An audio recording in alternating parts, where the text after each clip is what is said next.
There are many who won't agree with every decision or policy I make as president. And we know the government can't solve every problem. But I will always be honest with you about the challenges we face. I will listen to you, especially when we disagree. Above all, I will ask you to join in the work of remaking this nation the only way it's been done in America for 221 years. Block by block, brick by brick, calloused hand by calloused hand. What began 21 months ago in the depths of winter cannot end on this autumn night. This victory alone is not the change we seek. It is only the chance for us to make that change. And that cannot happen if we go back to the way things were. It can't happen without you, without a new spirit of service, a new spirit of sacrifice. So let us summon a new spirit of patriotism, of responsibility, where each of us resolves to pitch in and work harder and look after not only ourselves but each other. Let us remember that if this financial crisis taught us anything, it's that we cannot have a thriving Wall Street while Main Street suffers. In this country, we rise or fall as one nation, as one people. Let's resist the temptation to fall back on the same partisanship and pettiness and immaturity that has poisoned our politics for so long. Let's remember that it was a man from this state who first carried the banner of the Republican Party to the White House, a party founded on the values of self-reliance and individual liberty and national unity. Those are values that we all share. While the Democratic Party has made great victory, we do so with a measure of humility and determination to heal the divides that have held back our progress.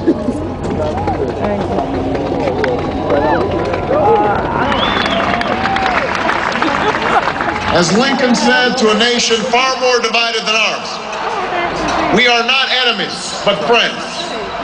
Though passion may have strained, it must not break our bonds of affection.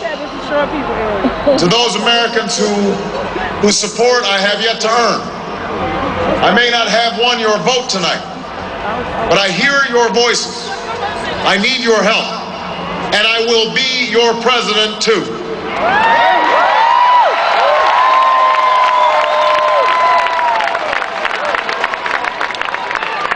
And all those watching tonight from beyond our shores, from parliaments and palaces, to those who are huddled around radios in the forgotten corners of the world, our stories are singular, but our destiny is shared.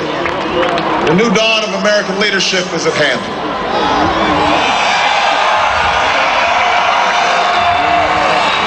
To those who would tear the world down, we will defeat you. To those who seek peace and security, we support you. And to all those who have wondered if America's beacon still burns as bright, tonight we proved once more that the true strength of our nation comes not from the might of our arms or the scale of our wealth, but from the enduring power of our ideals, democracy, liberty, opportunity, and unyielding hope.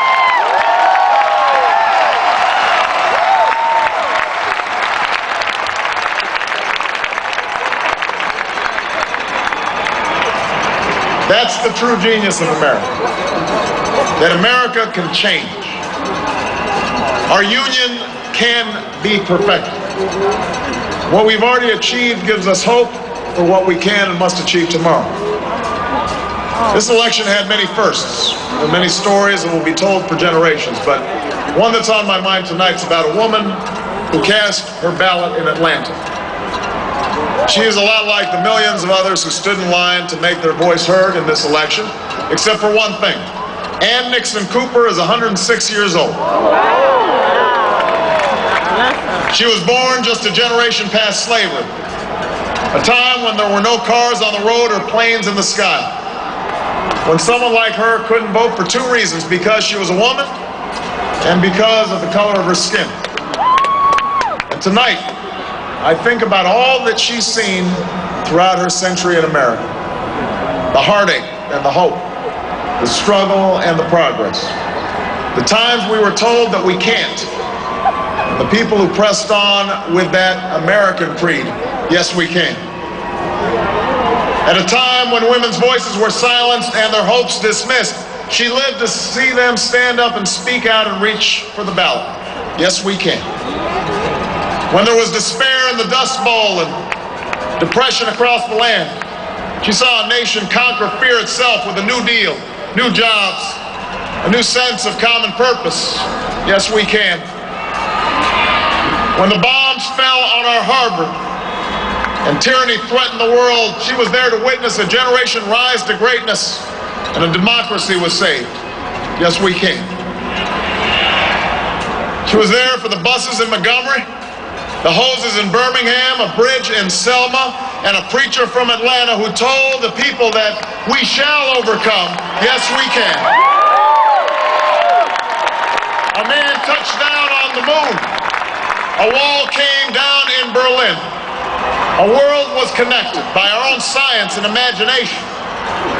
And this year, in this election, she touched her finger to a screen and cast her vote.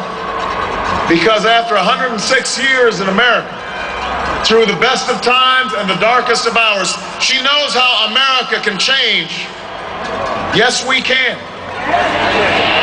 America, we have come so far. We have seen so much, but there's so much more to do.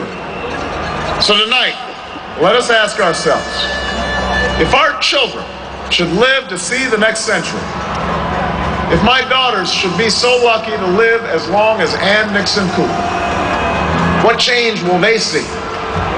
What progress will we have made? This is our chance to answer that call. This is our moment.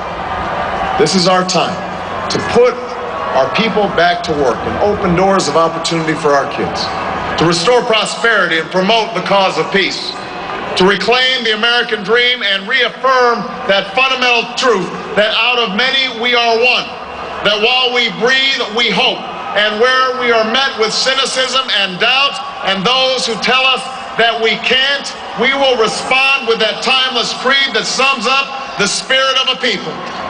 Yes, we can. Thank you. God bless you. And may God bless the United States of America.